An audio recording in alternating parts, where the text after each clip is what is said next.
Looking for game recommendations when you've got a big group? Well, tonight we've got you covered. Welcome to episode 293 of the Tabletop Bellhop Gaming Podcast. Go big or go home. The best board games for big groups.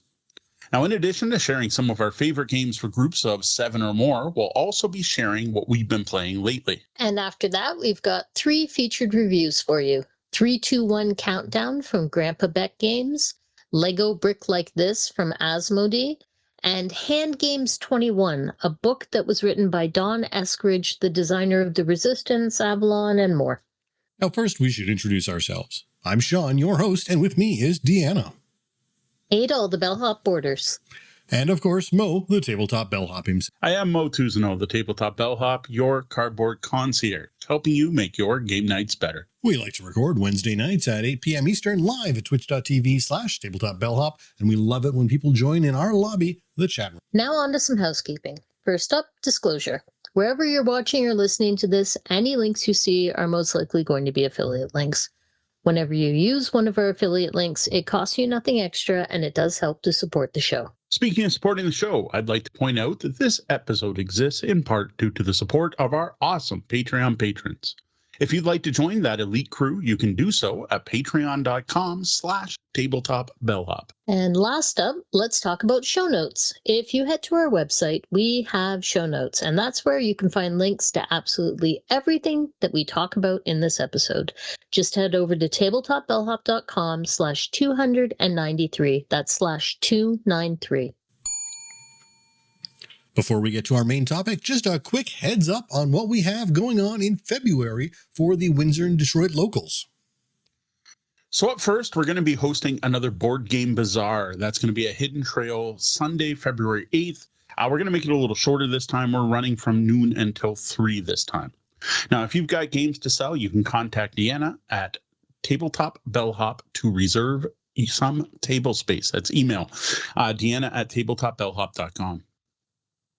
And next up, we're teaming up with our favorite kitchen witch to present another pop-up board game cafe on Sunday, February 22nd, and that's going to be noon to 4 p.m., again at Hidden Trail. And finally, we're back at Walkerville for another free Brews and Board Games night on Thursday, February 26th from 5 till 9 p.m. And just a reminder, you can find a list of all of these upcoming events and more at tabletopbellhop.com/local, LOCAL. The Tabletop Bellhop team is here to answer your gaming and game night questions. Tonight we're going to be answering 2 questions by sharing some of our favorite games for big groups. First up, GNM Salonware asks, do you have recommendations for games suitable for big game groups? And not long after, we also had Michael A. write to say, hi, do you have recommendations for games suitable for large groups? Yeah, and I think this one's actually shown up in our chat room on Twitch before. So thanks, GNM and Michael, for the questions. Before we get to our actual list of games, we need to first define what we think a big group is. And after a bit of talking, we figured a group of 7 or more would be considered a large group when talking board games. Now, the majority of our collection plays up to 4. Quite a few play 5, and some true classics like Power Grid and Twilight Imperium and Eclipse, you can play 6.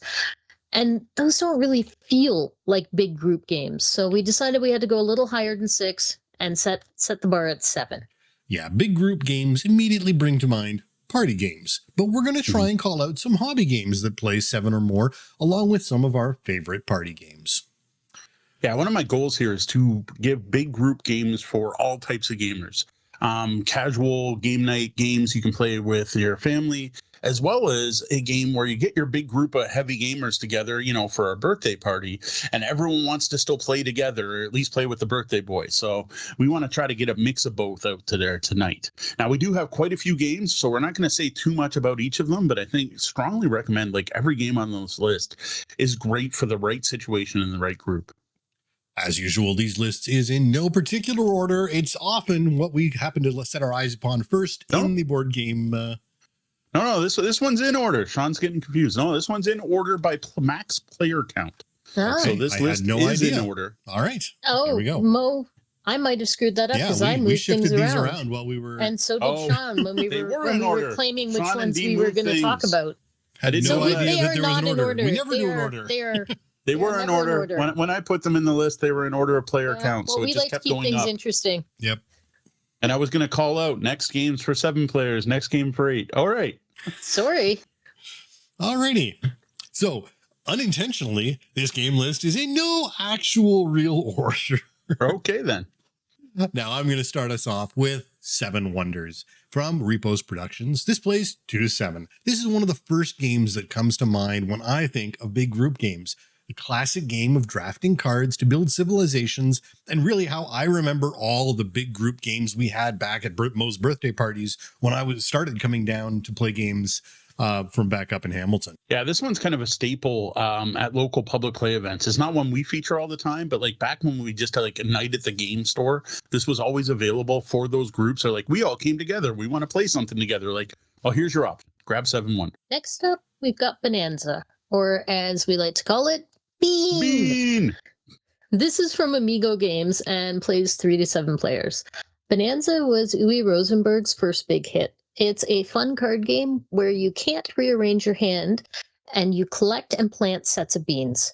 Bonanza has been one of our go-to big group games for many, many, many years, getting played at big parties and gatherings so many times. I will let you all in on a little secret, and maybe I shouldn't say this, but the recommended max player count is 7, but we have on multiple occasions played this with 8 or even 9, possibly 10, and it was still a fun playable game. We didn't break it, so.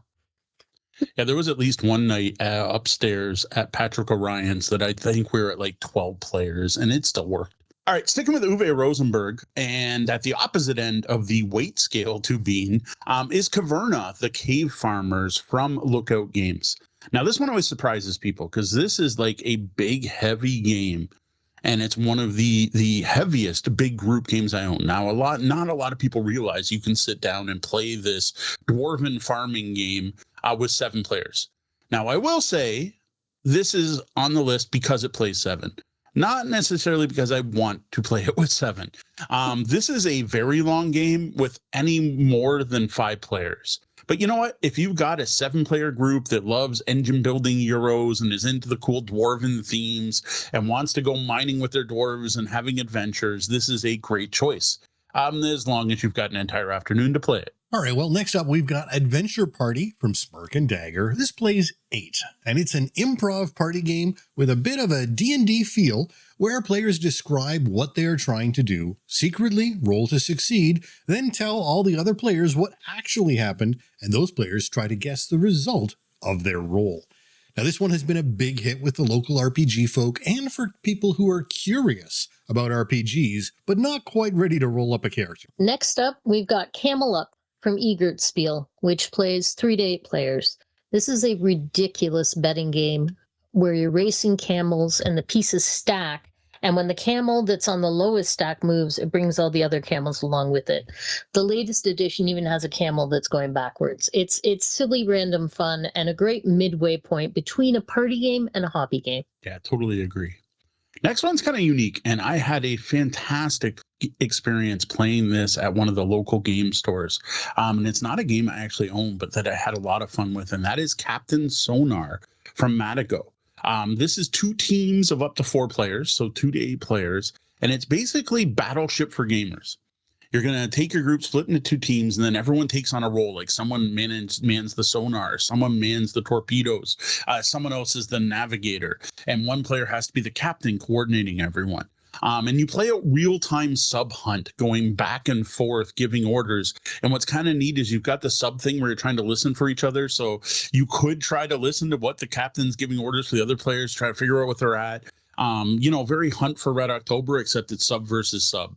This is all about communication and paying attention to both teams and what they're doing. And I had a fantastic experience playing this at the local game store. All right, well, next up, I've got Sushi Go Party from Game Right. This plays 2 to 8, the better deluxe version of the original pick and pass card game. You pass your cards around, keeping one each time to try and make the best sushi plate. Each type of card scores differently, and this version includes a larger set of options, of sushi options that you can swap in and out to avoid the game, like bad sushi, getting stale. Now, I've gotten most of my plays done digitally, but it's really the better version, even if you have less players. Sushi Go Party as opposed to Sushi Go. Yeah, every time I see someone buy Sushi Go with one of our affiliate links, I kind of want to send them a message and say, no, pick up this version instead. Not that Sushi Go is bad. I enjoy Sushi Go, but it's the same thing every time you play. And it's in like a Nuno-sized box that gets destroyed when you open it instead of a tin. Sushi Go Party is the way to go. Next up, we've got The Great Dalmoody from Amigo Games, which plays up to 8. Now, for many years, this was one of our favorite big group games. The Great Dalmoody was the one game we would break out for every birthday party, Christmas gathering, New Year's Eve, you name it. I remember originally we checked it out because it's by the designer of Magic the Gathering, Richard Garfield. It's basically a variant on the classic card game President, Vice President, which, yes, it has another name that I'm not going to say. The twist here is that it uses a pyramid deck and also includes some amusing rules, like you have the Great Dalmoody and the Greater Peon. It can be a lot of fun if people don't take it too seriously and if they get into the rules. Like, it's a hoot when you're having the peon fetch everyone's drinks and the Dalmoody's wearing a golden crown. Interestingly, the version we own is still available, and that's from Amigo Games, but Wizards of the Coast also has released a Dungeons & Dragons themed version. And I keep getting tempted to pick that up. This is one of those games we should have put it on the menu for tomorrow, actually, because we haven't had this one out in such a long time. But yes, this is one that my relatives used to ask. We'd show up to like the Christmas party every year and like, oh, did you bring that peon game? Because that's what they called it. Up next, I got Brick Like This from Dotted and Asmodee Canada. I think Asmodee US is also the distributor of that, but our copy came from Asmodee Canada. This is actually a Lego board game. It's an update to a classic game that's about 10 years old. Plays up to 8 players in teams. You're going to put teams of 2 or 3, if there's an odd number, where one person watches in between every round. And it's a big race to build things out of Lego, with one player having a card that has a pattern on it, having to describe to the other player what to build. And then every round you switch. There's some neat stuff in there where you choose your difficulty at the start of the round, and then there's full optional rules for challenge cards that make things more difficult by placing limitations, like having to build with your fingers crossed, closing one eye, building only with one left hand, and so on. This game was shockingly fun. There are some things done in this that made it stand out from other like stacking dexterity games. Like everyone is building their own unique patterns, and you don't start the timer until at least one team is done. All right, well, next up, we've got 3, 2, 1 Countdown. This plays 8 players, and it's one of the newest games from Grandpa Beck's Games. A very quick-playing, card-shedding game featuring a bell-curved card distribution. You play sets of the same number, then pick up a card, trying to get your hand down to a value of 5 or less, not a number of cards 5 or less. When that happens, you call Countdown and then score points for the lowest, second lowest, and third lowest hands. But if you called Countdown and you weren't the lowest, you get nothing. Stay tuned for a review later in the episode. Next up, we've got Hex Effects from Pillbox Games, which plays up to 8. This is an updated version of the game's side effects, now with a cute Quack Plague Doctor theme. And yes, you can be cute and Plague Doctor.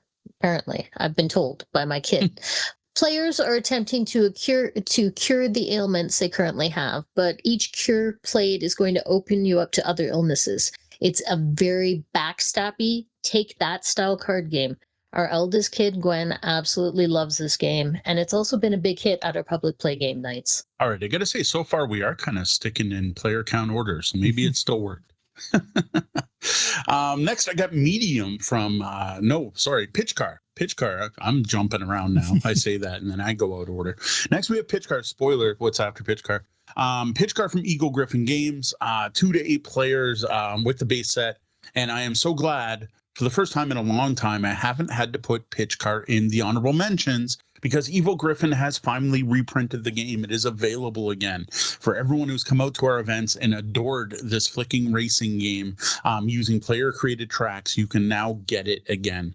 Your race cars are basically crokinole discs that you're flicking around these tracks. This is a fantastic game, a huge hit whenever we bring it out. The game comes with 8 pieces, but there's nothing to stop you for playing with more as long as you have extra discs.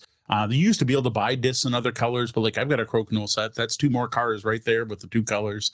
If you've got anything around like that, like honestly, this would be great for any big group. I guess the more cars, a little more crowded it's going to be at the start and a little more downtime between turns. But I have played in a 16-player game, and it was a lot of fun. All right. Well, next up is Medium from Greater Than Games. This plays 8, and you're making psychic connections with the players to your left and right in this word-based party game. Each player draws a card, and then on the count of 3, they say the word that is the medium, the word that is between or connecting the two words. If both say the same thing, you score a point. If not, you try again, but now use the words that you said out loud. If they're right, they get less points, and if they're wrong, they get a third try, which makes this simple game sound way more complicated than it is.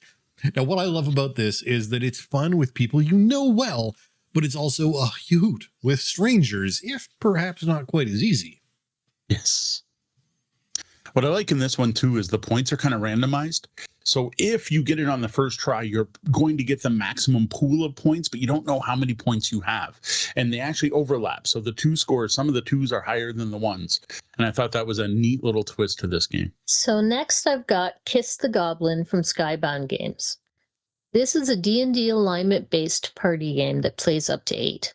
On your turn, you get a random alignment from the standard D&D style 9 option alignment grid. So you're either lawful, neutral, or chaotic, and then you're also either good, neutral, or evil. And then you have to answer a question as a character of that randomly assigned alignment. So you're not you're playing a character of that alignment. And then everyone guesses what alignment they think you are based on your answer. And it's just quick, silly fun. But I feel like I should mention that it works best with people who already know what the D&D alignment, the D&D style alignments are. Within that segment, this is always a hit. But if you can't figure out the difference between chaotic, good, neutral, evil, the game is a lot less fun. Yeah, the game comes with a grid in the box to kind of show you, but really this works best with people who know the D&D alignments. Now, thankfully, due to memes and pop culture, the 9 alignment grid is a little bit more well known than it used to be, and it's now spread a bit more outside of the D&D circles. Up next, I've got Blank Slate from the Op. This plays 8 per copy of the game, and I have definitely seen more than 8. I have actually seen this played with like 100 people at once, though we split into tables of 8. This is a fill-in-the-blank style word game where you draw a card and everyone has to write down a word. Can include things like and you have like blank. So to be like blank box or over blank, and then people fill in their things. So it could be like black box or empty box or whatever, shipping box, Amazon box. Or if they're going with over, it could be like overcast, overtime, and so on. And everyone's writing these down, and then you reveal them at the same time. And players get the most points if they match one and only one other player at the table. If you match anyone, you still get points. And if you don't match anyone, you get nothing. And then it's a race to, I don't remember what, 25 or 50 points or something like that. This game is way more fun than it sounds. And it has been a huge hit with friends, family, and the public. This is the game I give to groups who show up to our events who are there to drink and not to play games, to convince them they want to play games too. All right, well, next up, another party game, and that's Monstrosity from Friendly Skeleton and Deepwater Games. You play 3 to 8 plus 1 more per expansion in this great drawing game, and there's at least 3 different expansions out there now. So one player sees a monster and has to describe that monster. The other players are sketch artists trying to draw the monster based on the description given. This game is laugh out loud funny, and it's always amazing to see what people get from each description. It's also a great tool to help practice your describing skills. The base game plays only 8, but again, every expansion adds more, and you could really play any number as long as you got sheets of paper or something. We once saw a live stream with over 90 players. Yes. Okay, on to another awesome drawing game that adds deduction to the mix, and that's Caution Signs from Wise Wizard Games, which can play up to 9. Not 90, but hey. In Caution Signs, everyone but the guesser gets a random set of 2 cards that they combine to get a warning sign that they then have to draw. So, for example, you might be drawing a happy duck or a ghost farmer. Everyone draws, and then the active player, the guesser, has to guess which card matches which sign, and to keep things interesting, you add a few extra cards to the mix so there's false leads in there. You then swap up, taking turns at being the guesser. And one of the great things about this one is that the drawing time is super short. Like, the rules suggest just 20 seconds. and the game awards getting ideas across within that ridiculously short time frame rather than just straight up drawing skills. This game, I think, of all the drawing skills I've introduced people to, tends to be the most popular. This has been a hit every single time we've broken out. Up next, the newest game on our list tonight, some actual new hotness, and that is Hot Streak from CMYK Games. This plays 9. Now, we just played this one on the weekend. It is a ridiculous betting game about racing mascots. And it's also that auto battler style where you have a deck and you just flip over the cards from the deck to see what happens. The thing is, the deck starts off, everyone gets to look at it, knows exactly what is in the deck and what can happen. But then every single player is going to add a card from their hand. Then everyone's going to make bets. And you get to make 2 bets, and it's like win, place, or show, or is this specific thing going to happen? Is someone going to fall behind? Whatever. And then someone shuffles a deck, and you just watch to see what happens.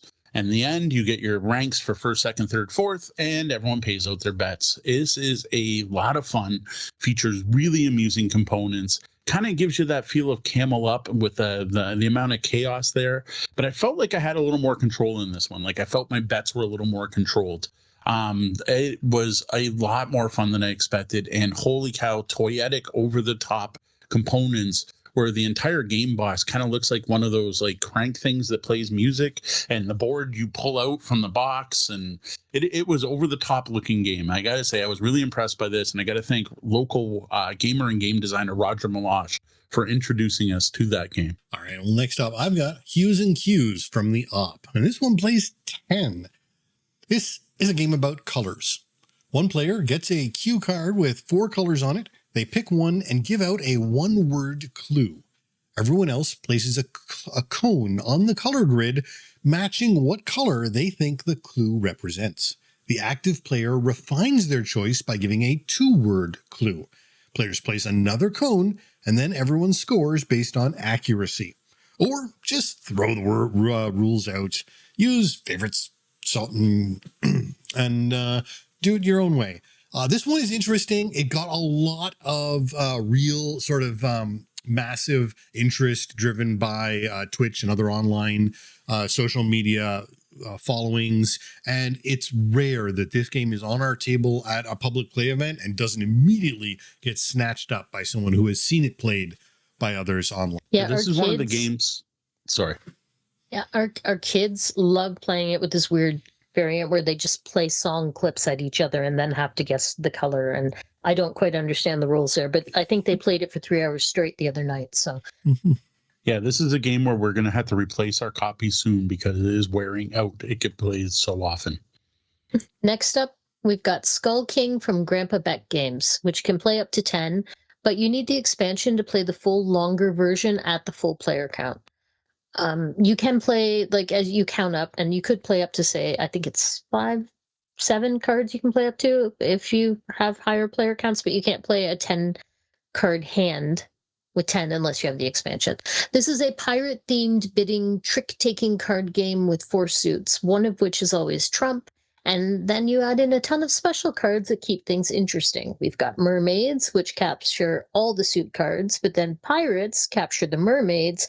But then the Skull King captures the pirates, but then the Skull King can in turn be captured by the mermaids.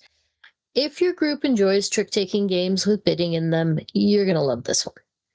Yeah, seriously. Like if you enjoy spades, that style wizard bidding style card games, this is a fantastic implementation of those kind of mechanics with all the funky cards. Plus there's advanced rules and other characters and creatures you can throw in, like krakens and the white whale and all kinds of other stuff, with even more with the new expansion that's come out. Another game from the Op that we love, the Op is known for making good party games, so it makes sense they're on here more than once, is Tapple. This is honestly a game my kids know from grade school. I guess every classroom they were in had a copy of Tapple. But honestly, it's fun for adults and players of all ages. This is the main thing from Tapple is a giant plastic wheel with a bunch of letters on the outside.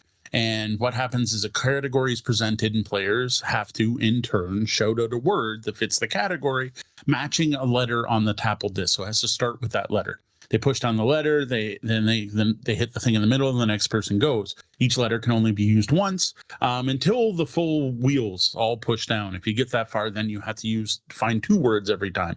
The disc also has a timer in it, so you can run out of time and it'll buzz at you. And if it buzzes at you, you're eliminated. This is another one where people like to ditch the cards and just make up their own categories. The kids in particular, again, will do songs or Miku songs or Pokemon or whatever. And I think most people, when they play this game, maybe start off with the cards and then ditch them and start doing their own thing. All right, next up, we've got Panda Royale from Last Night Games, which plays 10 people per copy of the game.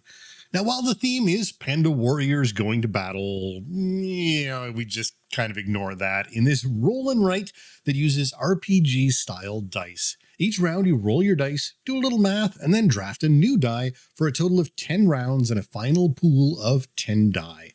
Each die scores differently. The base game has enough dice for 10 people to play, but you can pick up additional copies to play more. So next up, we have Concept from Repos Productions, and that one plays up to 12. Though I have to say, I think we played it with more. It depends on how many people you can scoot in around that table. This has been another go-to big group game for us. It's a unique team-based game where one of the players is trying to get the rest of the players on their team to guess a word, a phrase, a person, place or thing, a movie title, etc. And you do this by placing physical objects onto the board, which is filled with all these icons. And then using the icons, they have to try and guess what the heck you're trying to get them to guess. It is a super clever game. We've played it for hours on end, but just throw out the idea of teams, throw out the idea of points, just have one person giving clues and everyone else guessing and keep taking turns, and it's a hoot. The only issue we have with this game is it's a little dated. When playing with people, you might allow them to draw extra cards. So if your team doesn't know who Mr. T and, the A-Team and Mel Brooks are, you might have to let them draw another card. We usually use the rules you draw a card and just pick whichever one you want to do, because there'll be at least a few on each card the players are willing to go for. It was pretty bad the last time I taught this game at one of our cafes, and there was an entire clue card where no one at the table knew any of the clues, and it made me feel very old. Next one we had to include on the list, the most popular party game, I would say, of last year, Flip 7 from the Op. This cheap game is under $7 each in the US, plays 8 players per copy. Is there anyone who doesn't know Flip 7 yet? This is blackjack for gamers, push your luck game. They've sold 1.5 million copies just last year. This one seemed silly to me at first. I remember when we did an unboxing for it, we're like, yeah, the best game of all time. This will be great. Yeah, you're just flipping and trying to count numbers. This sounds great. But then it was a lot of fun. There's tension, there's stress, there's busting on a 2. This game gets played at pretty much every public event we've hosted since getting it. It is on our just toss it in the pile, even if it's not on the menu, to have it there. And I am slightly excited to say something I can't say much about, but there will be a new version in 2026. So watch out for that. Right, next up, we've got Smug Owls from Runaway Parade Games. It plays 15. Now, this is a party game which is about coming up with answers to randomly generated riddles. It's all about clever connections, being witty, and coming up with smart answers. The great part here is the deck of cards that generates the riddles. It works so well. You just flip up 3 cards, and lo and behold, you have a riddle. The riddles here don't have a right answer. It's up to you to come up with the best one, and whoever was slowest has to guess and has to judge and give out the points. So next up, we have Telestrations from the Op, which you can play with up to 12 players. This is pretty much a classic. It's a drawing game inspired by the telephone game, like the one you play in grade school where you whisper a word in someone's ear and then you pass it around the group and see what word you end up with at the end of the line. In Telestrations, you get a word or a phrase. You try to draw it in your dry erase book. You then pass your book along to the next person who tries to guess what your phrase was based on the drawing. You pass it again, look at what's written, draw it, pass, repeat until your original book makes its way back around to you. And then you look at what has actually happened on each page and how far it's gotten away from what you started with. And as you do this, as you flip through the book and present it to the group. And this usually results in lots of laugh out loud moments. And you can assign points if you care about points, but I recommend throwing out points and just playing for the laughs. It can play up to 12, and it is great with non-gamers. If you need a party game, this is a solid one. All right, for the last game on our main list, we're going to go back to strategy games, non-party games, and I am going to give Cartographers from Thunderworks Games the highest possible player count at 100, according to the box. This is a fantasy flip and write about drawing regions on a map and scoring points at the end based on randomly assigned scoring cards for each of the different types of terrain in the game. Now, there are multiple different versions of this game. There was Cartographers, then Cartographers Heroes, and then they came up with, there's like a big box version that has a bunch in it. I strongly recommend the big box or the Heroes version because it adds more player interaction with heroes and monsters. And when you have to draw a monster, you actually pass your sheet to another player who gets to draw a monster on your map. That wasn't in the original. And that makes it a little less multiplayer solitaire. Even the original version is fun. There are multiple, I think 6 different map packs out with this. The core game has a different set of base maps than the Heroes version, and each adds something new to the game. The Wasteland Market is one of my favorites because it adds a whole shopping system to the game where you can kind of level up. This is another one I've seen a streamer run with lots of players, and this is one we played with 10 players at once myself. So strongly recommend Cartographers Heroes for a big group game that your heavier gamers are going to enjoy. All right, well, next up, we have our honorable mentions. These are games we can't really get our hands on anymore these days, although one of them I'm actually just now learning through its digital implementation on Board Game Arena. So the first one was Shadows over Camelot. Anyone who's been out to our events, going back from when I first started hosting them at the Knights of Columbus on Walker Road, I always brought this game out because everyone always wanted to play something together as the first event of the night. And well, we didn't get that many people out back then. So this one plays up to 7. This was one of the first, if not the first, cooperative game with a hidden traitor. This is about the themes of Knights of Camelot trying to ward off disaster. And I would try to sell you the game more, but good luck finding a copy. So I'm just going to end it there. I'm so sad that isn't in print anymore. It is such a solid game. Yeah, that one's got to come back. Next, I have Robo Rally. This is one of my favorite games of all time. It was my #1 game for a very long time. Now, the original, this is from Magic the Gathering designer Richard Garfield, also Great Del Moody. This was originally published by Wizards of the Coast before they became the D&D company, really. Back then, the game was quite different and played up to 8 players, something we used to do once a year for my birthday. Now, I kind of can't recommend this one at 8, especially if you're using 3 or 4 map boards because you're going to be playing all day. But back then, that was the point, was to play Robo Rally all day and take a break for pizza.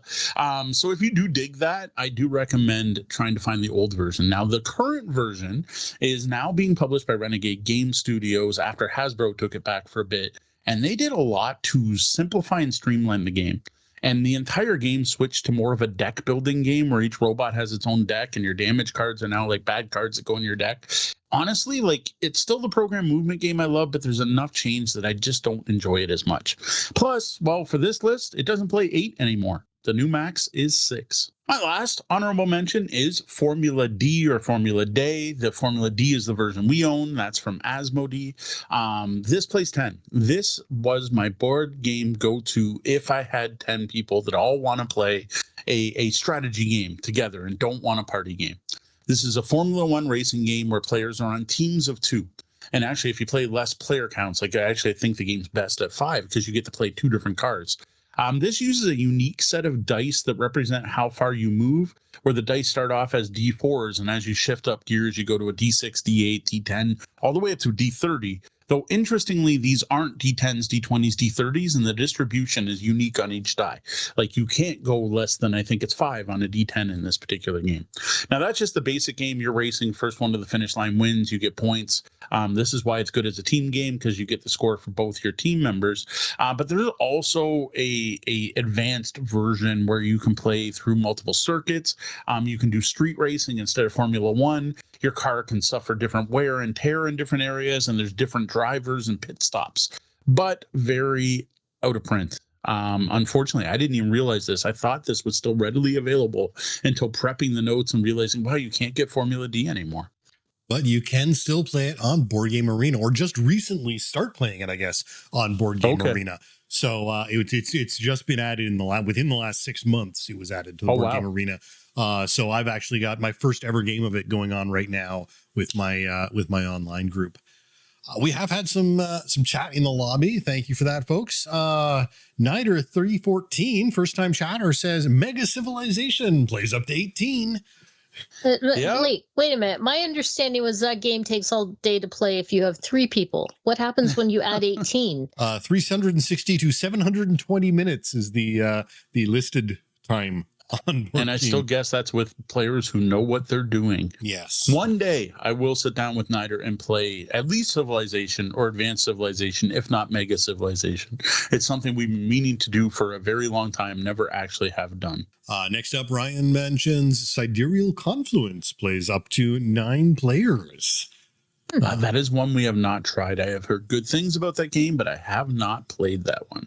So there, Nider is saying it was at least 2 days. Days. We'll go back and play some Warhammer Fantasy Battle too at the same time, you know. And then one we missed that we could have had on there, Space Base with Command Station, does 7 players.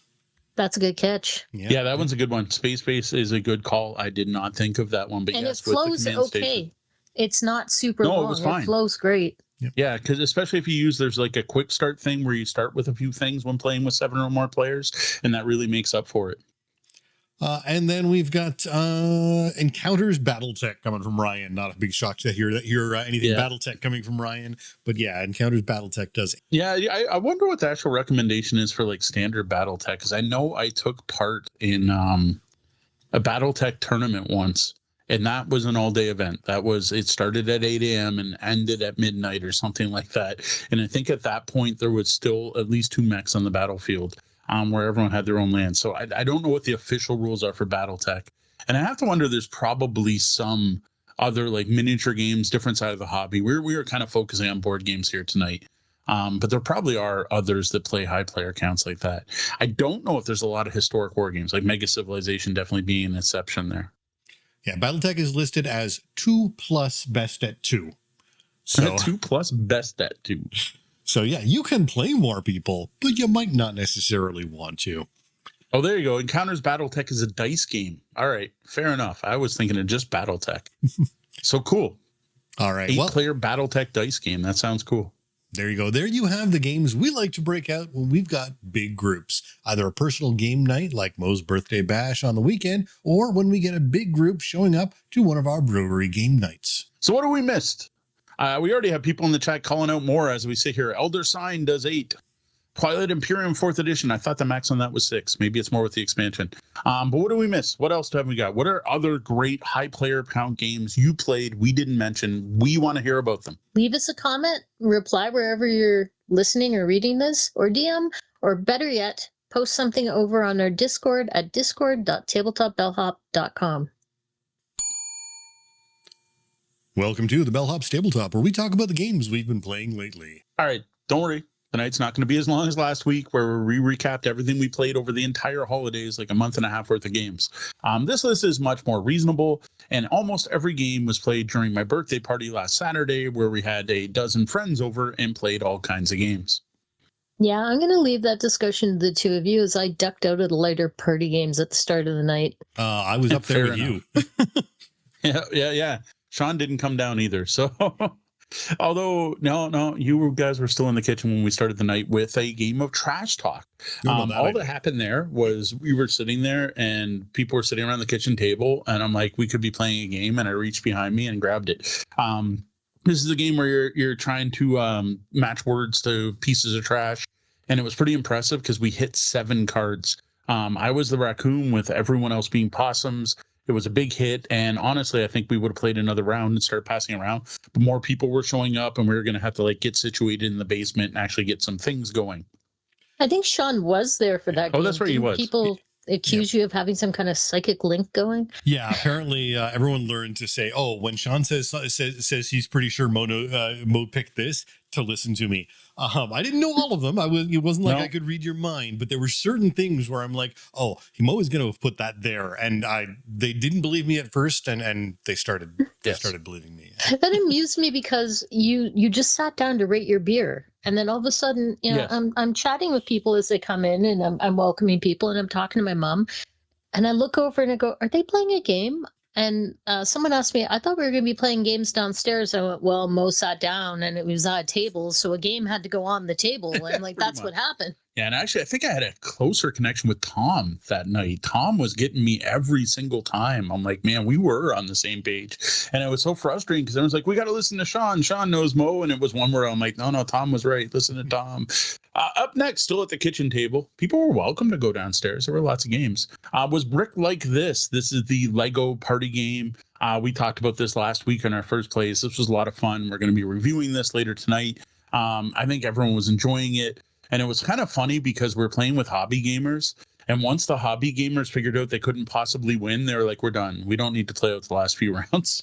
And I'm like, okay, fair enough. Yeah. Nider in the chat and I were kind of dominating that game. I don't know. We just made a connection for describing how to put together Lego bricks. So stick around to hear more about Brick Like This. Yeah, this is a game where you're either good at it and like it or don't. There's no real in between. And unfortunately, both partners have to be both ready and into it, or it's just not. Yeah. So we did eventually move downstairs. Thankfully, my mother-in-law's place has a massive basement where we're able to set up multiple tables. A group of us played Emerald Skulls. This is the betting dice game where goblins are fighting over dice cubes, picking their nose and metal trinkets from Thunderworks Games. And this went over really well once people got the basics down. This is a game I love playing with people who knew the game. And I was actually really hoping people would play a second round. Because we just use the basic betting cards, and those aren't nearly as fun as when you're betting against the other players instead of just betting based on the one player rolling. But you know what? Everyone seemed to enjoy it, and I think it'd be pretty easy sell if we got the same group together to get them to play that again. Next up, people were kind of complaining that they had to watch because we started a 6-player game, and I thought people would start their own things up. They didn't. Roger came to the rescue. Roger of Roger Dodger Games brought Hot Streak, and it played a 9 or 10. I think it says online player counts 10, and he actually cracked open his copy of the game right then and there, and we played. The silly betting game about mascots racing, single deck of cards. Some cards are dealt to all the players. Rest of the cards are revealed. Then players place a bet on who they think they're going to win and get to throw in a card from their hand. The actual race is kind of silly where the 4 mascots are moving forward, shifting, turning around, tripping, getting back up, and so on. And it's kind of fascinating because you kind of see what cards are out there. And I like that there was that bit of agency there. At that point, though, the game runs itself. It's kind of auto battler style, right? Where you just keep flipping over one card at a time to see what happens. You play 3 rounds, bets pay off. This was a lot of fun. I actually wish Sean hadn't missed this because I think that he would have really enjoyed this game. Yeah, you're going to be surprised by this, I think, but I'm actually really sad I missed out on this one as well. Really? I've been hearing a lot of buzz around this game, and I'm super curious to try it. I didn't realize Roger brought it, or I probably would have been downstairs. Yeah, I've been keeping an eye on this one on a couple of Discords, what they've been talking about it, because everyone had been saying, oh, this is the Camelop killer. This is the next Camelop. This is the one. And I had been interested. And unfortunately, we were upstairs and didn't realize until after it was on the run. Yeah, I'm surprised because Deanna did not enjoy Camel Up from what I remember. And it is very similar. Sticking with silly games, I brought out a highly thematic gladiatorial combat game with Strike from Ravensburger. And I gotta admit, I put this on the table and everyone kind of side-eyed me and they're like, what is this? Come on, what are you giving this? And notable groans from the heavy gamers. But you know what? A couple times around the table and everyone was invested in cheering each other on. Scott was there and Scott was like insistent it was dice in a bowl, but like once he started playing, he's like, no, and then my next gladiator goes in and I'm like, see, I gotcha. It's gladiators in an arena. We even got Mike and Tom Barker were gathered around placing side bets with each other. No, Strike's not a serious game. Yes, I'm amused by the whole gladiators in arena versus dice in a bowl debate. Mainly started with the Brawling Brothers gaming podcast. But honestly, this game is just fun. Well, it's dice in a bowl. No, gladiators in arena. The gladiator side won again during my birthday. And we actually finished this one off with the stragglers at the very end of the night. We're like, it's almost 3 a.m. People have to go home, but we had some drinks to finish off. And I got to say, it was a hit then too. I think calling it a hit might be a little bit of an overstatement. It's an activity. I'm on the dice in a bowl side. It's an amusement. It's if you got nothing else to do, why not throw some dice into a bowl and see what happens? But that's as much of a game as I consider it. There's full strategy There are choices, so it is a game. It is not like that gelatinous cube game where there's literally zero agency and that is just an activity to pass the time. Yeah. So we got some awesome Windsor pizza from Windsor Pizza, Windsor style pizza from Windsor Pizza. Sat down after dinner and we split the group and we wanted to play some heavy games to finish off the night. I led a group in playing SETI. Deanna led a group playing Arc Nova. SETI game went really well, despite being a learning game for 2 of the 3 players, and honestly only a second game for the third, and their first play was extreme. This game really is overwhelming the first time you play it, but I've definitely gotten better at teaching the game and coaching the game and helping suggest what players can do. But I suffered for it because I was so busy trying to manage everyone else's game and hands and giving them recommendations that I'm like, oh, now it's my turn. What the heck am I going to do? Because I'm busy helping Scott and Roger. But I gotta say, the game didn't even take 5 hours. SETI is definitely my biggest shift in opinion since Scythe.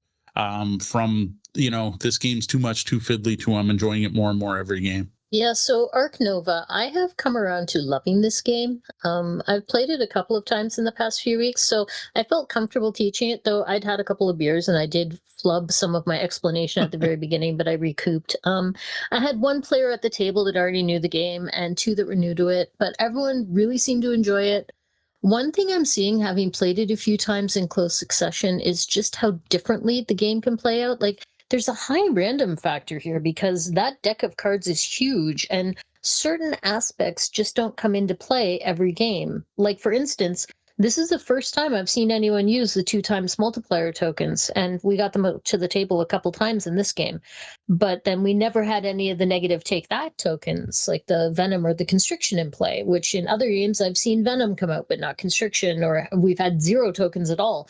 So, and that's just one example, The game definitely rewards some game mastery, but then you can't just wait for a certain card combo to come up because the likelihood is really slim. And Arc Nova overall is still a lot. Like, it takes a bit to set up. It's a long teach. It's a lot of info you need to front load. And with 4 players, it's a long game. Like, I'm loving it, but I know the one fellow I taught it to, he said he had fun. He enjoyed the game. He'd happily play it again sometime.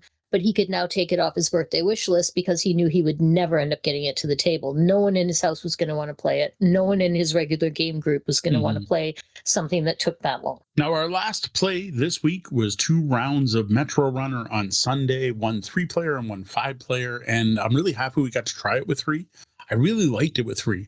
The board's smaller and cubes are harder to get a hold of. Plus, the game just played quicker. It was nice and quick with 3 without feeling too quick. Though the game did end a bit abruptly because I forgot I wasn't the first player, and the timing rules in that game are a little tight.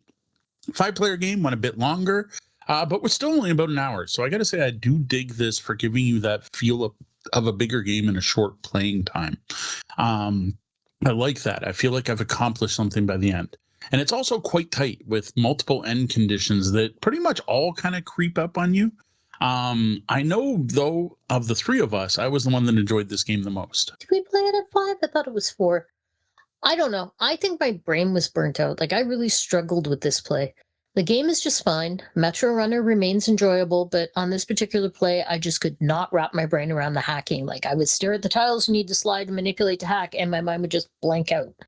And I think the hacking, which you totally do need to do to be at all competitive in this game, is brilliant. Like, I think it's well done. It captures the theme. It's probably the coolest way I've ever seen anyone interpret, like, the cyberpunk hacking idea. But it slows the game down because I can't pre-plan a hack.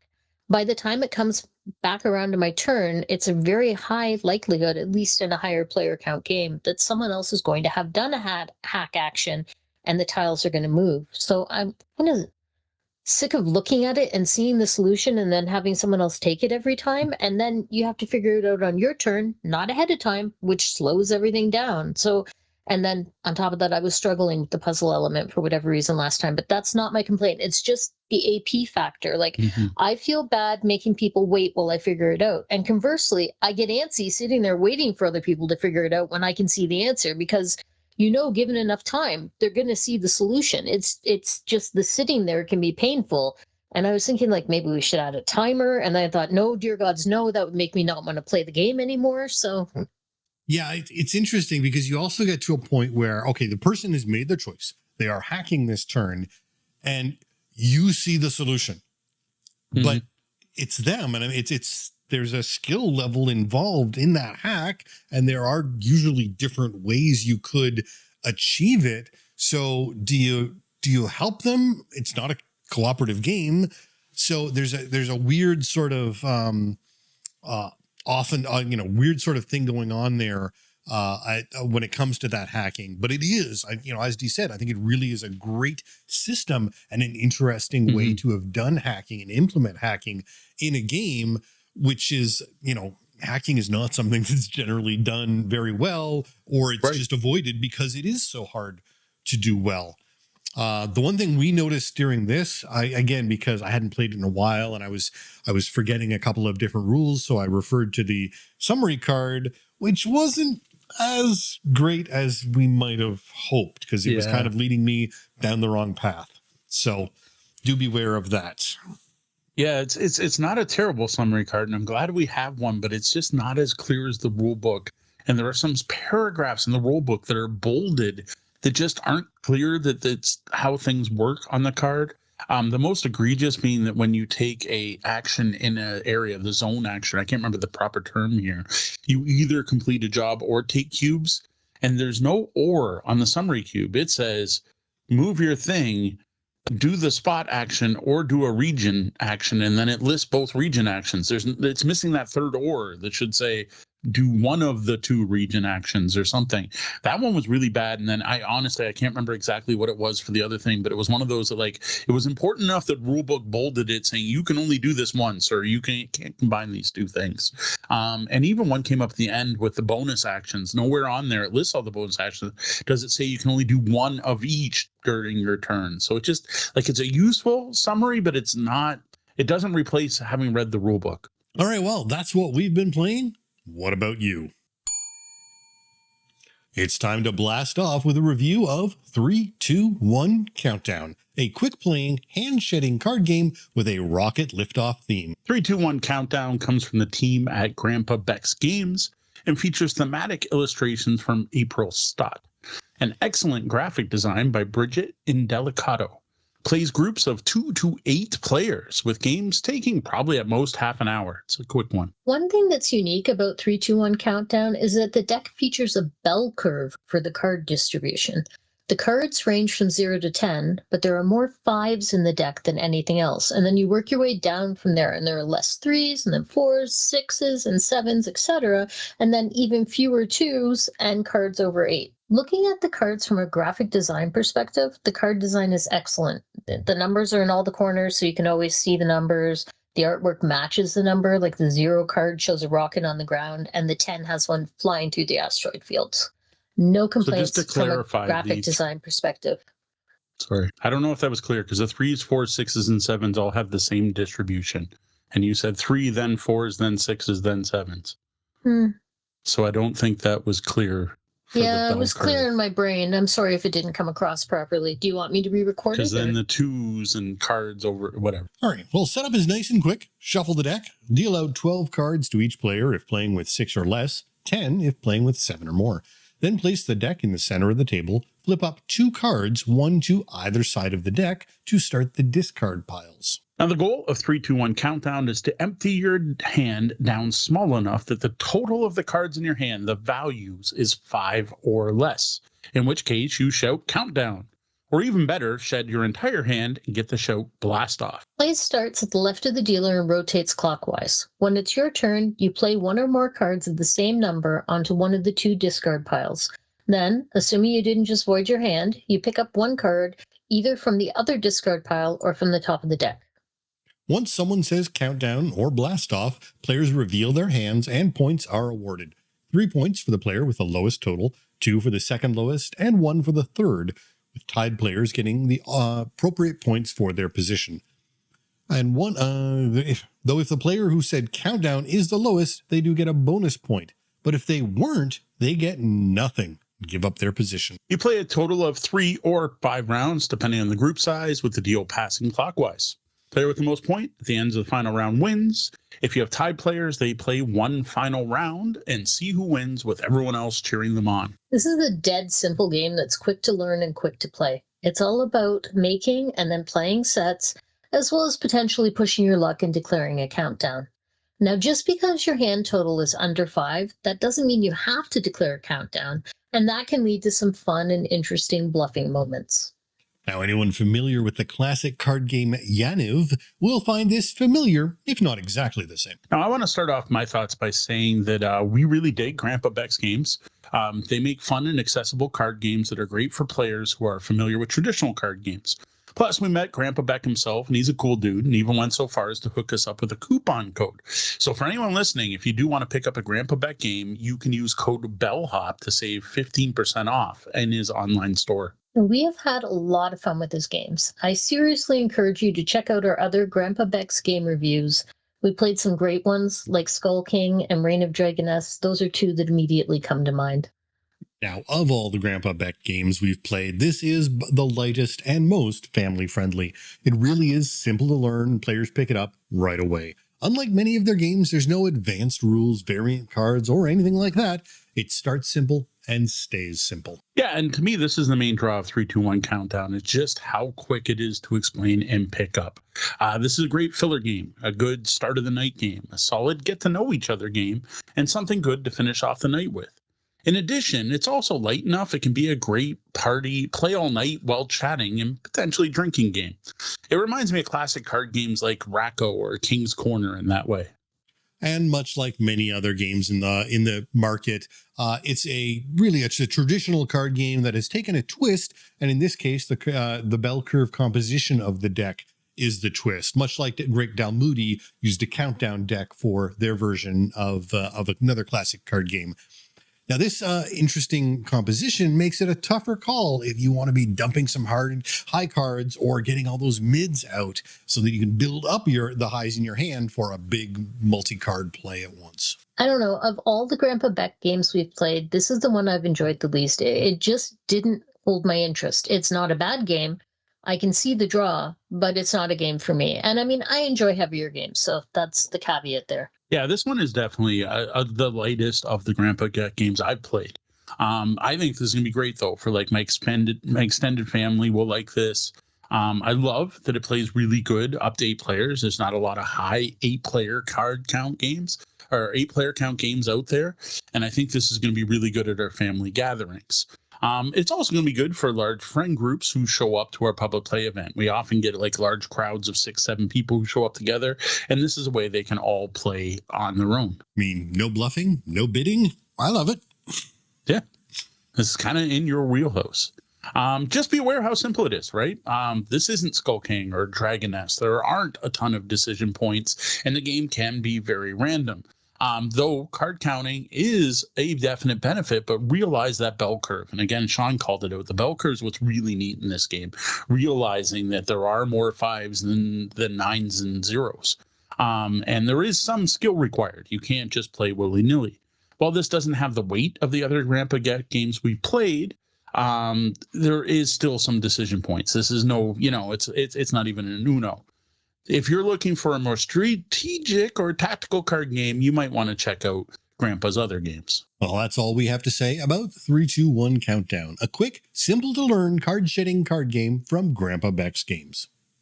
And then just another reminder, go to grandpabecks.com, get 15% off using our code BELLHOP. And yes, this game does include another Beck family recipe. And no, we haven't tried it. I'm going to correct him. It's grandpabecksgames.com, just in case, so you don't type the wrong thing in for the URL. So, what's a light, casual card game that you enjoy? Something you can chat and hang out and play while not having to totally focus on the game? We want to hear about it. Leave a comment wherever you saw or heard this review, or better yet, post something over on our Discord at discord.tabletopbellhop.com. Who doesn't love Lego? Then how about combining your love of Lego with your love of board gaming with Brick Like This? So Brick Like This is the latest version of Brick Party by Luca Bellini.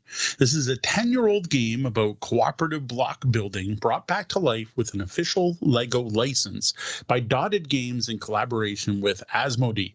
And we've got to thank Asmodee Canada for hooking us up with a sample copy. Okay, so I'm legit curious. I'm going to ask: was it previous like wooden blocks that you did in the? No, it was old plastic version? blocks, but they were not Lego branded plastic blocks, and you got a lot more of them in the original. There was a significant higher number of blocks, so I think they're a little less specialized. Interesting. All right, Brick Like This is the second in a new series of Lego-based games, and the series launched last year with Monkey Palace by David Gordon and Tam. Unlike the Lego board game series that came out back in like 2012, this newer lineup is aimed at modern hobby gamers and not young kids. Brick Like This plays 2 to 8 players who pair off into teams. Each round is super quick, and a full game of 6 rounds takes maybe 20 minutes or less, depending on how good the teams are. Now, component-wise, the larger than needed box contains 48 Lego bricks, 92 shape cards split over 4 levels ranging from 5 to 8, 20 challenge cards split over 3 levels, and a 30-second timer. There's also a very clear fold-out rulebook and various modes of play included. In a standard game of Brick Like This, each team picks a build card at the difficulty level of their choice. The numbers represent the minimum number of pieces required to complete each build, and each card is also going to be worth the points equal to that number, if the team manages to complete their build in time. One player on each team is the instructor, the other is the builder. Once everyone is ready, the instructor and only the instructor looks at their chosen card and then guides the builder to build the shape shown on the card. Now, as soon as any team completes their build, they shout done and get to flip the sand timer. The other teams then have 30 seconds to complete their build. Once the timer runs out, teams who successfully built their build keep their cards. You play a total of 6 rounds, with players swapping between builder and instructor each time, and at the end of the last round, the team with the most points wins. Now, if you're playing with 3 or less players, you instead set a timer for 10 minutes and then complete as many cards as you can, swapping between builder and instructor after each card is completed. Specifically with 3 players, you're going to add in the bystander role so that you swap between builder, instructor, bystander, and repeat until the timer runs out. This version of the game is also the one recommended for playing with kids, but the rulebook suggests that you also limit the cards to only 5s and 6s and allow kids to hold the shapes up to their cards to measure when instructing. Now, for those that want more of a challenge or maybe some added ridiculousness, you can add the challenge cards into your game. These come in 3 levels and put restrictions on your build.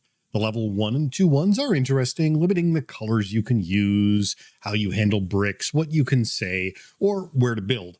While the level 3 ones being really over the top by doing things like banning any words at all or building with your eyes closed. Now, I was actually really excited when Monkey Palace was announced, especially after learning it was 2 designers I know and like, and hyped to see that Asmodee was going to work with Lego to bring Lego to the hobby game market. My kids grew up playing the previous Lego board games like The Hobbit and Heroica. And I think it's great to see that they were doing more strategic games and not just roll and writes. And I'll admit, I was a little disappointed when I saw Brick Like This, because I'm like, what? It's just like you're just building with Lego with a timer. I thought this game was going to be way too simple and just kind of like some other, blue, orange, light, Haba stacking games. And I got to say, it took us a bit to actually try it because of that. But when we did play it, it ended up being a lot of fun, and honestly, more fun than I actually expected this to be. Yeah, I really wanted this game. I was excited to see the next Lego game. I'm still interested to check out Monkey Palace, which I haven't played yet. And as soon as you said, I have an email here asking if we want the next Lego game, I said, yes, next Lego game. And I didn't really look at it to see that it was a party game, so that's my bad. Yeah, I think it's fun, but it's certainly fun for certain groups of people. This is not going to be for everyone. Yeah, see, when I heard about it, I thought this is build as fast as you can and all try to build the card. And I played games like that, never really enjoyed them. Dexterity guards, you flip it up, everyone builds as quick as possible. And I got to say, what Brick Like This did that works for me is they added a few fixes.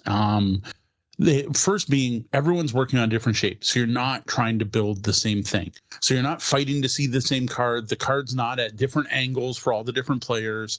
The instructors here get to hold the card in their hand in the orientation they want. They can flip it over however they want. And I think that's a huge advantage over other build as quick as you can game. The next is that rule that the team that finishes it doesn't end, because a lot of those other games are first person done, boom, you grab the card. This also has it so the round can't end without someone finishing. That rule that you have to wait for someone to finish before the sand timer starts really helps out this game. To me, that's a huge impact. And honestly, I'm thinking of now applying that to the other stacking games I own. And I'm going to throw a sand timer and then be like, nope, first person to build just flips the timer. Yeah, the one golden shiny thing in this game is that timer rule. Like that makes the game playable as far as I'm concerned. Without that, I'd be like, heck no. Yeah, I think the game does some interesting things, but again, it really does require certain kinds of people. Yeah. And finally, the other thing I like is the different card decks with different points. There's actually some strategy and tactics here. You got to make sure you use the actual proper order when picking cards. Can you tell I played this with some heavy gamers? Because if you're the last to pick and everyone else has chosen 8s, a very valid strategy is to grab a 5 and get it done as soon as possible so everyone else learns out of time and scores none, or the other way around. And I also like that having different levels encourages teams that are behind to take higher value cards. Though if you do get a team that's really good, they're just going to take 7s and 8s every time. Yeah, and it is a little demoralizing to look over and realize I could take 8s. It wouldn't matter. I like that you individually choose the letter, like it's per team and not an overall level for the round. It really does help even out the table. But then again, if someone at the table is consistently good at it, like one of our kids, and you are consistently bad at it, like say me, it just doesn't matter. That is not going to be enough to equal out the playing field. Yeah, because the only cards values are 5 to 8. If you fail to build even once, it can knock you out of contention for winning, and failing twice means you're just kind of completely out of the game. The difference between a 5 and an 8 is just less in points than it is in difficulty. Like the 5s are really easy. They actually show the dividing lines between all of the bricks you're going to be placing, whereas 8 is this complex shape with at least 8 different pieces and no idea in some cases of what might be going on in the middle of that shape. So I don't know. I liked it. To me, this is one of the best time build a thing games I've ever played. They did some stuff here that kind of redeems the genre as far as I'm concerned. But I like those kind of games. I like dexterity stacking games. Now the base game is really solid. I really enjoy the base game in here. Where we did find some issues though is the challenge cards. I liked the level 1 and 2. There was some fun stuff there. Like you must use 4 different colors in your shape, or you have to build from the top up or instead of the bottom down or whatever. There was some nice stuff there, but the level 3s just seem ridiculous. And like all of them seem ridiculous. Like none of them sound like fun. Like build your shape under the table without looking does not sound like a fun way to play with Lego to me. I agree strongly that this is one of the best timed building games that I have played. It being the best still does not make it one that I want to play. This is not a genre for me, but it is. There are many things here that make it better than any other time building game that I've played. I did not enjoy those level 3 cards. They were actually just no fun. At that point, when I'm trying to build with my fingers crossed or direct my mother without using words, that was more of an exercise in frustration than anything else, and that was no longer fun at that point. Yeah, and I found, to me, like most partner games, the teamwork makes or breaks this game. So if you and your partner are on the same wavelength, or I'm playing with your daughter, who is a savant with Lego, it's a fantastic, amazing game. But if the two partners just aren't communicating well or aren't figuring it out and just haven't got that vibe, it's kind of a throw your hands up moment. Yeah, I actually wonder if there's a way to kind of fix that issue of the game the way Medium does or something, where you rotate partners, but then there's got to be a different scoring system. The scoring, you'd have to do something. You get half the points or something. I do wonder about that one. An interesting thing that just kind of came up, we do record this on Twitch, and from our chat room, we have our favorite blind meeple who is talking about building without looking is how they build Lego all the time. And I've got to say, it would be really fascinating to play with someone with a vision disability, because I think they'd have an advantage over some of the other players. They wouldn't be able to be the instructor, but they could be a builder. And that is something I think is worth calling out, that this game is not very accessible. Things are color based and shape based, and it requires a level of dexterity. So there are a variety of disabilities that I can see would make this game completely unplayable. So I think that is worth calling out. And I got to thank Ryan in our chat room for even mentioning it to make me even consider that. Here, for me, I have to hold the card out to a specific level to be able to get it clearly in focus. And when I did that, I had to be careful that other people at the table couldn't see it. I had someone yelling at me for holding the card out too far. But if I didn't hold it out that far, I couldn't see the darn card. So that was something that happened when we were playing that annoyed the heck out of me. Now, another thing that did come up as well is one of the players, and this was in our last game, talked about how they're going to pick this game up as a team building, communication, and leadership tool to potentially use with their staff. And I think that's a great example of how this game could be used to teach you how to communicate clearly and concisely. And I've got to say, it's one of the things that I've already in this game, having played multiple times, gotten better at. I now know better terms to describe some of the pieces. And I've been really amused because there's a group language that develops, and I think it's going to be different with every group that plays this game. And I know it's true based on some TikTok videos I've seen that, you know, one person's four-banger is another person's long rectangle, and every slope has its own unique name for every player I've seen playing with this. And I just find that fascinating that there's this kind of group language that develops as you play brick like this. Who refers to a Lego piece as a four-banger? I will not mention a specific content creator, but yes, there is one very prominent on Instagram. Fair grab enough. a two-banger, grab a four-banger. Nope, the three-banger. It was pretty amusing to watch. Alrighty then. I don't. To me, brick like this was a very pleasant surprise. Like, as soon as I saw it, I'm like, oh, it's another one of these silly stack the thing as quick as possible. People fighting over, I can't see the card. I don't like the angle, and people fighting over pieces in the middle of the table. And none of that actually happened in this. Like, they've done a lot to fix all of my issues with that style of game. It's a very solid party game featuring everyone's favorite building blocks. Dead simple to teach. Accessible for gamers of all ages. Kids are going to have fun with this as much as adults. It's got great table presence, and players playing tend to get a little involved and loud, which actually makes it great for a party or public play game night where you do want to catch people's attention. And this is one I really want to push at our next few brewery game nights, because I think people, once they sit down and play this, are going to really enjoy it. And now, having had it in our hands ourselves, we can better, sell the game to other people, because I think a lot of people see this and think what I thought when I first saw it, which is too silly, simple game, not going to be fun. I think people see the bright, colorful cover and the Lego name and think it's a game for kids. And it is not a little simple kids game. Very true. Now, while this review probably only rates a 5 on the difficulty scale, I think we managed to build it and finish it off in good times. Sometimes it's nice to take a 5 instead of an 8. Yeah, I think it's awesome. Lego is working with like Asmodee and hobby game publishers to make more complicated strategy games, moving past all their old roll and moves or tic-tac-toe variants. I want to know from you, what would you like to see come out of this new partnership? Is there a Lego-based game you want to see? Well, I would be super curious to see what folks come up with.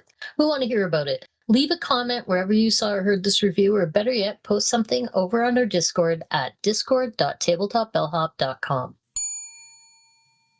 And now for something somewhat different as we take a look at the book, Hand Games 21 by Dan Eskridge, a tabletop designer best known for his social deduction games, The Resistance and Avalon. So this is a physical book available anywhere books are sold, Indigo, Barnes & Noble, Amazon, whatever. It was self-published by Dan, and he worked with the artist Zach Edisvoog. It originally started out as like a game jam challenge where they created 21 single images that contained a full game. Now, this book presents a updated and rebalanced version of all 21 of those originally created games. Now, interestingly, there's also a board game version of these games called 21 Hand Games, which was published by Orange Machine Games, and it features each of the 21 games from the book on folded cards inside a tin instead of in a book. but sadly, we couldn't actually find this for sale anywhere. Now, the entire point of this book is to show off how you don't have to have fancy components, dice, cards, or even a board to have a good tabletop game. Every single game in the book is played with just your hands, and it's quite clever. So the games range in player count from as few as 2 to as many as 8, and some of the games realistically could be played with way more than 8 players. Now, the types of games are widely varied, include rock, paper, scissors-like games, odd man out games, social deduction games, which makes sense based on the designer, dexterity games like a new take on thumb wrestling, to an actual tabletop war game played with one hand. All of these games are super simple to learn and play in just minutes. Anytime we've gotten a group playing, they end up trying a bunch of different games from the book in a row, and everyone we've introduced to this book has had their own favorites. Now, don't go expecting the next big thing in board gaming here. These are dead simple games and activities, but some are quite fun. Due to the variety, we found there's something for everyone.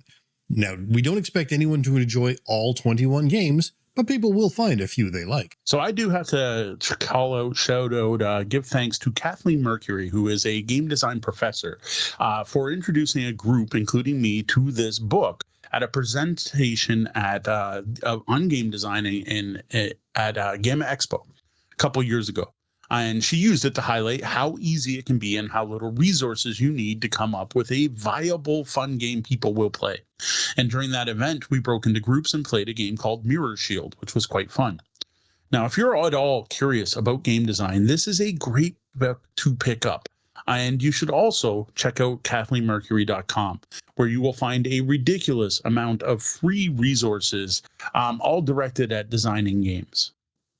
And from that point of view, the fact that you can design games with literally nothing but your hands, and you look at the book from that point of view, it's an absolutely fascinating book. Yeah, exactly. Now, following Kathleen's lead, one of the things I did with this book is bring it out to one of our local Proto-Win game design nights, and it was a big hit. People were fascinated by the variety of different game types and how different each game was. These aren't all just rock, paper, scissors or holding up fingers. It's not all just like thumb wrestling where you're fighting with other people. It was a whole lot more.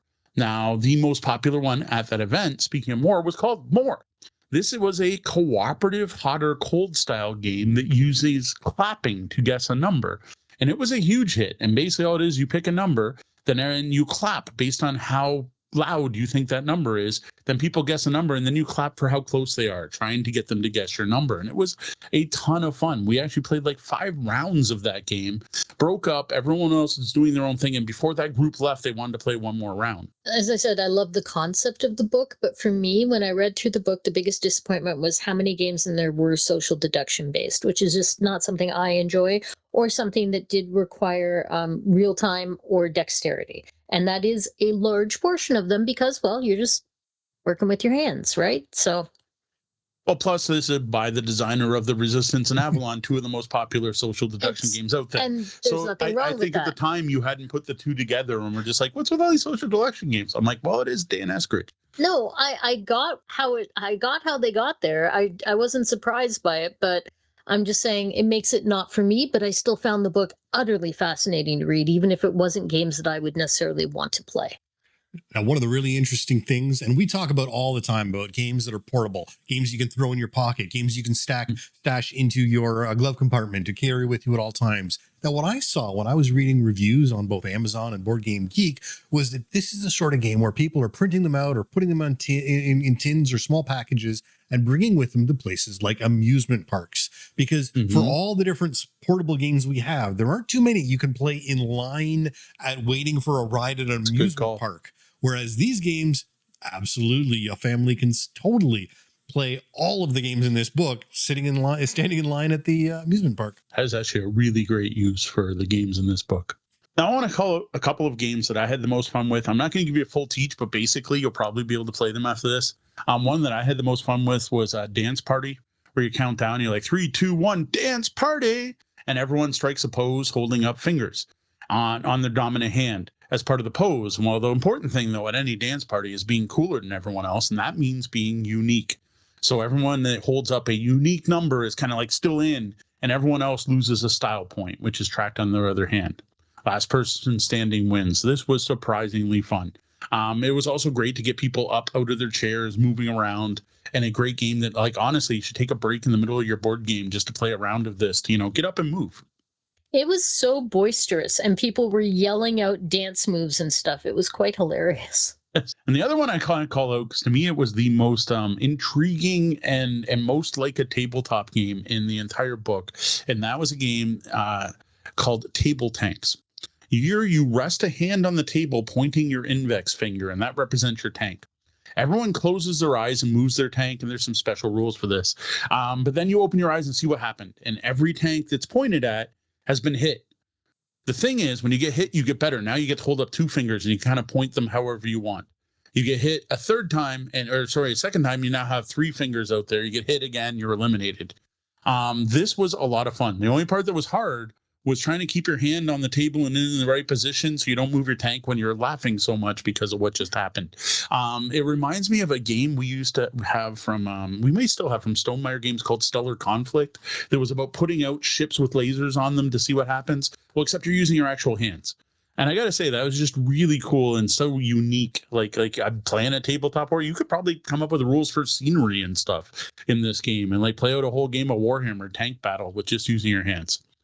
And I just wanted to share like at least two of those to kind of give you an idea of the breadth of games you'll find in Hand Games 21. My final suggestion for this book, obviously game designers. I think games designers should pick this up. People who are looking for ways to keep their kids busy. This would also be a game that, depending on the specific game and how loud it gets, might be good for playing at a restaurant. Like Sean said, in lines. The other place I can think this would be great is in education. I think this would be a fantastic game for schools and also parents to play with their kids. I got to say, our kids, when I brought this book home, stole it one day and then just played through every game in the book one after each other, at least all the ones you could play with two players. And I know they had a lot of fun with some ones. And I would think even younger kids would have fun with this. And even younger kids might even have more fun with it than our older teens did, to be fair. And that's all we have to say about Hand Games 21. It's something a bit different from what we usually review, but definitely worth talking about. Are you interested in us covering more books like this? Perhaps other books that include games or about gaming? If you do, fire off an email to mo@tabletopbellhop.com, send us a DM, or best of all, post on our Discord at discord.tabletopbellhop.com. Well, that was the double bell. That means our shift's coming to an end and we're going to have to lock the lobby doors. And before we start locking things down, let's take a moment to thank some of our Tabletop Bellhop Patreon patrons, all of whom are awesome. Evil John. Thank you, John. Brian Kurtz. Thanks, Brian. Chris Leary. Thanks, Chris. Charlie Brown Windsor. Thank you. Gregory F. Thank you, Gregory. Matt Dawson. Thank you, Matt. While we're here at the end of this podcast, you can always find us at tabletopbellhop.com. Be sure to subscribe on your podcatcher of choice. Set us to auto download so you never miss an episode. And while you're there, be sure to leave us a review. And if you dig what we brought to the table tonight, please consider tipping your bellhop by becoming a Patreon patron, which also gets you some kind of cool bonus stuff. Buying us a coffee at tabletopbellhop.com/coffee, or letting your geek flag fly with some awesome Tabletop Bellhop merch like this awesome mug, which you can get at tabletopbellhop.com/merch. For those listening on the auto show, I held up a big mug that says, the best board game in your collection is the one you get to the table. That's my favorite t-shirt. All right, so Sean already said it, but I'm going to say it again. If you don't want to spend money, the best thing that you can do, the thing that we would love the most, is if you left us a review wherever you're listening to this podcast episode. That's all for us tonight. For the Tabletop Bellhop Gaming Podcast, I'm Sean. I'm Deanna. And I'm Mo. Thank you. And game on. Game on.